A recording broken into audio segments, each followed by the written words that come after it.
Puji Tuhan Bapak Ibu, kita kembali melaksanakan renungan saat teduh pada hari ini ya Bapak Ibu. Kita akan mulai di dalam doa. Tuhan Yesus, Bapa kami yang baik, terima kasih Tuhan buat kesempatan yang baru lagi Tuhan berikan kepada kami. Tuhan, sebentar kami mau bersaat teduh, mendengarkan firman-Mu, mendengarkan suaramu. Tuhan, perjelas telinga kami, perjelas pemikiran kami, agar kami dapat mengerti, tertanam dalam hati kami, dan kami menjadi pelaku-pelaku firman-Mu yang Tuhan senangi, yang Tuhan ingini dalam kehidupan kami. Kami mau melakukan saat teduh, meluangkan waktu, baik itu di pagi hari ataupun di malam hari sebelum kami beristirahat, kami tidur, kami mau melakukan saat teduh bersama dengan Engkau. Pasti Tuhan memberikan kami kekuatan yang baru untuk dapat kami melakukan kehendak-kehendak-Mu. Kami akan memulai saat teduh, berbicaralah lewat firman-Mu. Haleluya. Amin. Puji Tuhan Bapak Ibu. Lanjut lagi seri yang Wahyu 12. Wahyu yang ke-12.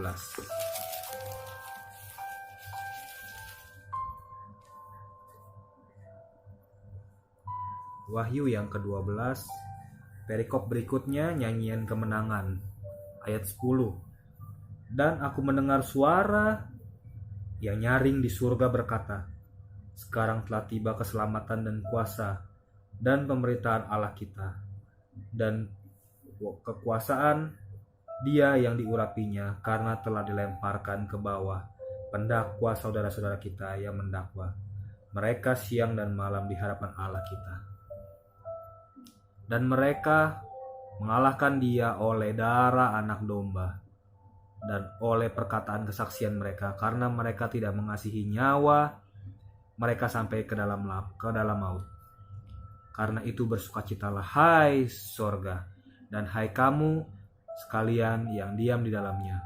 Celakalah kamu hai bumi dan laut, karena iblis telah turun kepadamu dalam geramnya yang dahsyat, karena ia tahu bahwa waktunya sudah singkat. Naga membunuh perempuan itu, dan ketika naga itu sadar bahwa ia telah dilemparkan di atas bumi, ia memburu perempuan dan yang melahirkan anak laki-laki itu. Kepada perempuan itu diberikan kedua sayap dari burung nasar besar, yang supaya ia terbang ke tempatnya di padang gurun, di mana ia dipelihara jauh dari tempatnya di padang gurun, di mana dipelihara jauh dari tempat ular itu selama 1 masa, 2 masa, dan setengah masa. Lalu ular itu menyemburkan dari mulutnya air sebesar sungai ke arah perempuan itu supaya ia dihanyutkan sungai itu. Tetapi bumi datang menolong perempuan itu. Ia membuka mulutnya dan menelan sungai yang dari semburan naga itu dari mulutnya. Maka marahlah naga itu kepada perempuan itu, lalu pergi memerangi keturunannya yang lain, yang menuruti hukum-hukum Allah dan memiliki kesaksian Yesus, dan ia tinggal berdiri di pantai laut. Bapak Ibu, yang kemarin kita sambung ya. Jadi ini yang seri keduanya. Naga memburu perempuan itu. Perempuan adalah gereja Tuhan, mempelai Kristus. Kita umat-umat Kristen yang percaya kepada Tuhan, ya, menyikapi Wahyu ini sebagai kitab kebenaran pada akhir zaman, di mana sebuah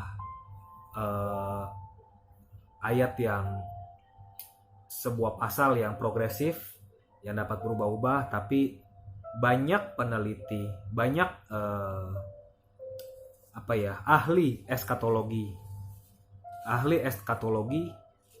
itu mereka banyak yang berasumsi juga. Salah satunya itu saya bilang waktu episode lalu, bumi akan dikejar. Kalau kita lihat tanda ke langit, di mana tata bintang, langit, bumi, matahari dan bulan itu berada satu garis, dan planet Jupiter melewatinya. Ya, ada dan terjadinya gerhana. Itu betul adanya dan sudah terjadi dari 2017 kemarin. Berarti Tuhan sudah mengenapinya, ayat ini, pasal 12 ini. Tetapi ada juga yang melihat, membuat asumsi bahwa ini ular besar itu memang iblis, ya. Naga memburu perempuan itu bukannya tata surya, tetapi kita umat Tuhan, anak Tuhan, yang nanti ketika antikris datang, kita sudah diangkat terlebih dahulu, dan kita akan perempuan itu diberikan kedua sayap, kita akan diangkat sama Tuhan. Rapture terjadi dari burung nasar yang besar, supaya ia terbang ke tempatnya di padang gurun. Nanti kita akan dipindahkan di padang gurun, kita akan dipelihara 1 masa, 2 masa, dan setengah masa, berarti 3,5 tahun. Ketika antikris itu menguasai, kita akan dipindahkan dan kita akan dipelihara. Kita tidak perlu khawatir kita mau makan apa, kita di sana kita mau ngapain, itu semua Tuhan sudah atur. Ya, kita akan ada juga yang bilang katanya kita akan dipindahkan di dekat Israel. Itu ada padang gurun yang musuh tidak akan bisa menyerang ke sana. Jadi sana ada satu tempat, ya, kayak lembah gitu, tinggi. Itu lembah apa namanya saya lupa ya, tapi memang benar ada tempat di sana seperti itu, lembah, dan musuh tidak bisa mengambil atau merampas kita. Umat kepercayaannya, katanya umat Tuhan yang sudah percaya, yang sudah menjalani apa yang Tuhan punya mau, akan ditaruh di sana, dan kita akan dipelihara 1 masa, 2 masa, dan setengah masa, itu 3,5 tahun, 1260 hari lamanya kita akan dipelihara di sana. Entahlah, itu kita tidak tahu apakah yang akan terjadi nanti, tapi pemeliharaan Tuhan itu pasti ya. Memang antikris sebentar saja atau lagi akan berkuasa. Ketika dia berkuasa, ya, kekristenan itu pasti akan ditumpaskan sama dia menuju pada kebinasaan yang kekal. Karena dia adalah iblis sendiri. Si penguasa keji itu adalah maut sendiri. Iblis sendiri yang berperan di situ. Oleh sebab itu saya sedang tidak menakut-nakuti, karena konteksnya ini adalah saat teduh. Tetapi Tuhan taruh ke hati saya, ayo kita bahas, kita kupas Wahyu sebelum semuanya lenyap, ya Bapak Ibu ya. Memang mungkin terlalu dini untuk saya berbicara tentang ini, eskatologi ataupun pembahasan akhir zaman. Tapi sekali lagi, ini kita semua harus tahu. Karena apa? Kita sudah ada di hari-hari terakhir, di mana sudah kita lihat juga ada pandemik seperti ini yang tidak menentu, ya. Besok tidak tahu akan terjadi apa. Besok siapa yang kena, besok siapa yang harus terpapar. Kita tidak ada yang satu orang pun yang tahu. Bukannya saya menakut-nakuti untuk pandemi ini, tidak. Tetapi justru saya memberikan kekuatan. Ayo, ini kuncinya, kekuatan itu, kegelisahan itu, kekhawatiran itu. Firman Tuhanlah kuncinya. Terus dekat sama Tuhan.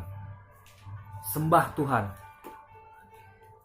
Siapkan lutut kita untuk terus bertelut sama Tuhan, bersekutu sama Tuhan. Sebab itulah yang Tuhan ingini. Dan saya juga terus belajar untuk itu. Memang hal yang sulit dilakukan, gampang diucapkan, sulit dilakukan. Untuk bersaat teduh, untuk memuji Tuhan, hati kita ini harus ada damai sejahtera. Gimana mau ada damai sejahtera kalau dari diri kita sendiri aja kita tidak membuka hati? Sulit dilakukan. Tapi yuk sama-sama. Sekarang sudah ada channel ini, tinggal buka YouTube, buka Facebook, kalau ini di-share di Facebook, tinggal ketik nama saya dan share. Yuk sama-sama kita belajar firman Tuhan, kita mengerti, karena waktunya sudah sangat singkat. Mungkin dulu sebelum ada pandemik masih belum kerasan, masih belum berasa ini seperti apa ke depannya. Tetapi ketika pandemik ini terjadi, COVID-19 di Desember 2019 itu di Wuhan terjadi, kita mau bilang apa? Semuanya langsung, seluruh dunia, hampir seluruh dunia lockdown. Dan sampai detik ini belum ada kepastian sampai kapan dibukanya lockdown. Mungkin di negara-negara Eropa sudah ada yuk yang boleh buka masker keluar. Tapi itu sekali lagi, jangan gegabah Bapak Ibu. Virus itu kita tidak tahu dan kita tidak dapat bisa melihat wujudnya seperti apa. Jujur, keluarga terdekat saya pun terpapar, kalau saya boleh kesaksian. Tapi ini semua karena cinta kasihnya Tuhan. Saya pernah berada di satu momen yang saya harus berdampingan dengan orang positif COVID-19. Itu Bapak Ibu. Was-was pasti ada, takut pasti ada.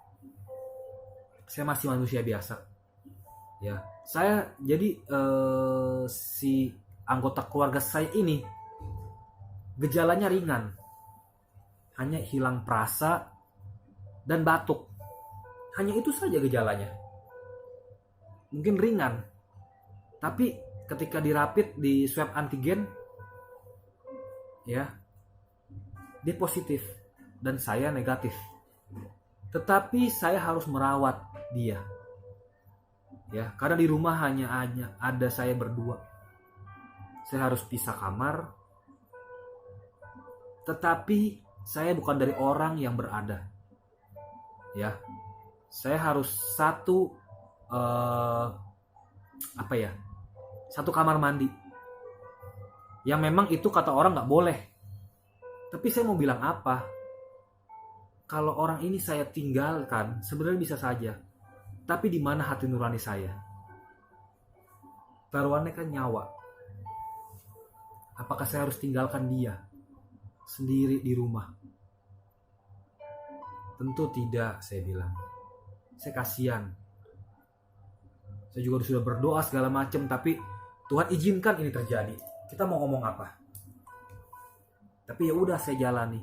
Hari kedua, hari ketiga, pertama setelah tahu itu kan rapid, itu kan pengumumannya nggak langsung ya. Kita pulang dulu, sudah berdoa segala macem, baru kita di email sama rumah sakit, sama hospital, hasilnya ini, Bapak hasilnya ini, satu lagi hasilnya ini, hasilnya dia positif dan saya negatif. Mau ngomong apa? Langsung kayaknya dunia runtuh pada saat itu. Tapi ya tetap harus berjalan, ya, karena beliau juga nggak parah-parah banget. Ya udah, langsung kita tanya orang, WA orang-orang yang pernah kena, bagaimana yang gejala ringan. Oh ya udah, di rumah aja, isolasi mandiri aja, karena kan di rumah sakit pun penuh, ramai. Mungkin sampai saat hari ini masih ramai itu rumah sakit sama orang yang terpapar COVID-19. Saya sedang tidak menakut-nakuti, Tapi ini hari-hari ini inilah yang kita harus jalani. Saya harus berdampingan sampai ke 14 hari. Setelah itu beliau juga tidak merasakan apa-apa. Sampai hari ke-14 juga kayaknya gak ada perubahan. Sama aja, perasa juga masih belum balik. Hanya batuk saja yang sudah agak mendingan, tapi masih batuk. Kita sudah minum obat, ya, ada obat Cina, ada obat ramuan, ada obat lokal di Indonesia sendiri, antibiotik segala macam, dan vitamin, vitamin semua, ABC apalah itu, semua diminum. Dan saya juga harus meminumnya karena saya yang merawatnya. Saya harus ke dokter juga pada hari pertama. Saya dikasih obat akhirnya untuk seminggu. Tapi itu kan 14 hari. Sisanya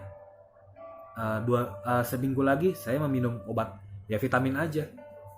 Karena kan sampai hari ini belum ada obatnya yang ampuh untuk membunuh COVID. Jadi ya udah seadanya. Uang juga banyak keluar. Jujur itulah yang saya alami. Malam pertama, malam kedua, sampai tidur di ruang tamu, akhirnya ya udah bersihin gudang supaya saya bisa tidur juga. Itu semua saya lakukan sendiri karena di rumah hanya berdua, nggak bisa ada orang lain. Menakutkan. Dan terus sampai hari ke-14 kita rapid lagi. Dan beliau masih reaktif hasilnya. Mau ngomong apa? Tidak ada yang bisa menolong dan membantu, hanya Tuhan Yesus saja. Saya berdoa aja, ya udah Tuhan, gimana kita jalani.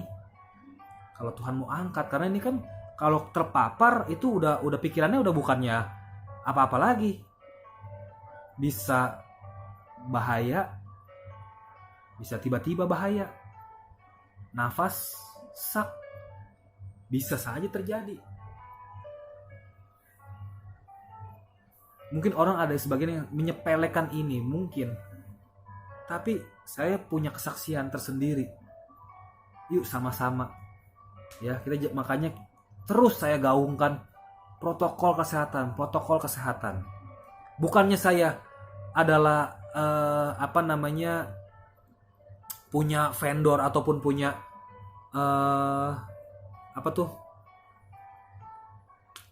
endorsan dari kementerian, bukan. Tapi saya pernah mengalami di masa seperti itu. Walaupun bukan saya yang positif, tapi saya menjaga. Saya menyucikan piringnya. Saya mencucikan piring waktu dia makan. Mencuci bajunya. Itu kan semuanya itu sensitif sekali. Karena terpapar virus itu. Hari pertama, kedua, ketiga, seminggu.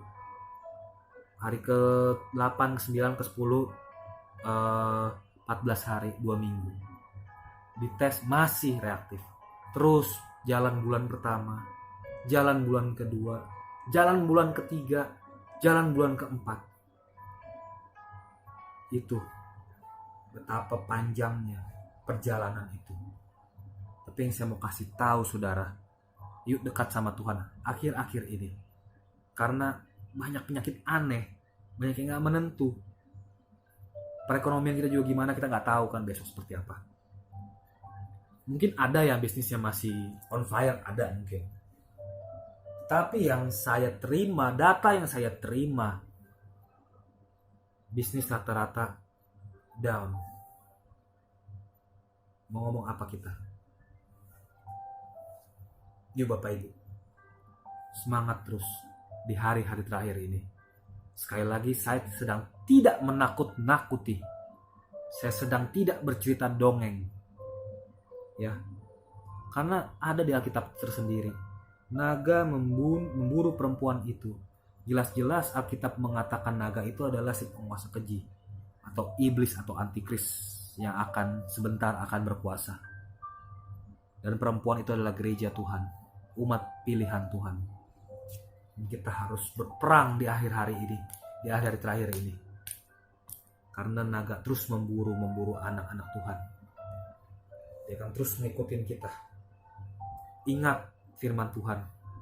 Iblis seperti singa yang mengaum-ngaum. yang sewaktu-waktu dapat menerkam. Sekecil apapun kita punya celah, dia langsung siap menerkamnya. Dia tahu kelemahan kita. Mungkin ada yang, kalau ada yang suka mencuri, dia tahu kelemahanmu. Dia kasih kesempatan terus. Ayo, ada uang ini di meja. Mulai dari hal-hal terkecil, ada 50.000, 20.000. Tergiur gak kita? Dengan gampang sekali dia mengasih jebakan Batman itu. Dia tahu kelemahanmu. Kalau dia tahu kelemahanmu, misalnya berada di nonton film porno, dia akan terus sajikan di handphonemu. Akan keluar terus itu. Bertubi-tubi serangan itu. Terus dikasih. Sehingga akhirnya kita klik, kita buka. Sekarang gampang kok. Jujur, saya juga tahu. Tidak ada yang bisa ditutupi sekarang. Sekarang zaman sudah canggih. Secanggih-canggihnya. Gimana caranya mengakses tanpa diblokir sama kementerian Menkominfo. Tanpa diblokir. Langsung bisa masuk. Dengan mendownload aplikasi lain di Play Store ataupun di App Store. Gratis. Plek. Langsung buka situs yang kita inginkan, mau apa. Buka semua, tampil semua. Tanpa bayar, tanpa ada yang nge lagi, karena kita langsung linknya langsung pada pusat.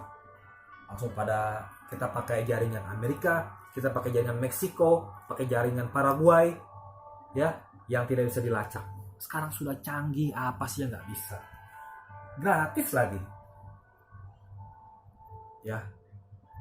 Dia tahu kelemahanmu. Kalau ibu-ibu suka bergosip ngomongin orang, wah si A usahanya lagi jatuh, wah bagus deh, ngomongin ada bahan. Apa? Langsung kita ngomongin. Tuh si A, Bu tahu nggak? Ngomong ke tetangga, Bu tahu nggak? Si A usahanya lagi goncang karena COVID. Makanya jangan boros jadi orang. Makanya bla bla bla dan ble ble ble. Panjang kali lebar kali tinggi itu kata-kata. Selesai sudah. Jatuh lagi Anda dalam dosa. Iblis mau kita menemani dia di api neraka selama-lamanya. Oleh sebab itu, yuk, jangan tergoda kalau ada dosa. Saya pun sama. Ya, itu juga perkataan ketukan, tamparan juga buat saya. Mungkin saya masuk ke emosi. Yuk sama-sama belajar, langsung berdoa, Tuhan ampuni saya. Ampuni saya mau bertobat lagi. Gak mau melakukan dosa lagi. Langsung Tuhan pasti akan memutihkan kita seputih kain grimisi. Dan kita akan kembali kudus di hadapan Tuhan. Karena surga. Itu ya Bapak Ibu. Puji Tuhan, saya akan akhiri saat teduh pada hari ini. Tuhan, terima kasih Tuhan. Firman-Mu yang begitu indah. Buat pemirsa, buat saya. Buat saudara dan saya. Ini harus menjalani, kita harus jalani Tuhan. Tidak bisa tidak. Dan kami kekuatan Tuhan, kelepasan untuk kami dapat keluar sebagai pemenang Tuhan. Kami tahu waktunya sudah tidak lama lagi, sangat-sangat tidak lama lagi. Ketika rapture itu terjadi, semua hanya bisa bengong dan pasrah. Tapi kami umat Tuhan diangkat langsung sama Tuhan, dibawa ke lembah yang Tuhan pelihara 3,5 tahun. Di sana ada makanan, tidak perlu khawatir harus ngapain. Dan kita akan menjadi penonton.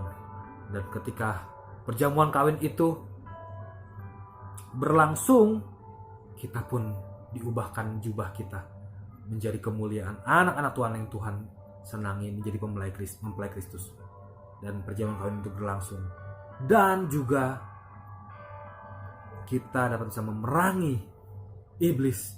Kita turun lagi ke muka bumi, berperang sama Tuhan Yesus, sama-sama Tuhan Yesus, dan kita menang. Tuhan, biarlah ini semuanya kita dapat bisa rasakan. Kita menjadi panglima prajurit Kristus. Biarlah ini semua kita dapat bisa melakoninya. Ya Tuhan, bukan hanya penonton, bukan hanya yang kalah, tapi yang menang. Bersama-sama dengan Tuhan memerangi kejahatan si iblis. dan kita akan masuk ke dalam surga yang kekal. Terima kasih Tuhan, hamba-Mu sudah selesai berbicara. Berkati setiap pemirsa yang sudah menonton, urapi mereka, mereka ketenangan, hati yang sukacita, ada damai sejahtera yang tidak bisa dibeli dimanapun. Dan berkati usaha mereka Tuhan, kesehatan mereka, Tuhan menjaga pagari benteng. Dalam nama Tuhan, haleluya, amin. Puji Tuhan, shalom.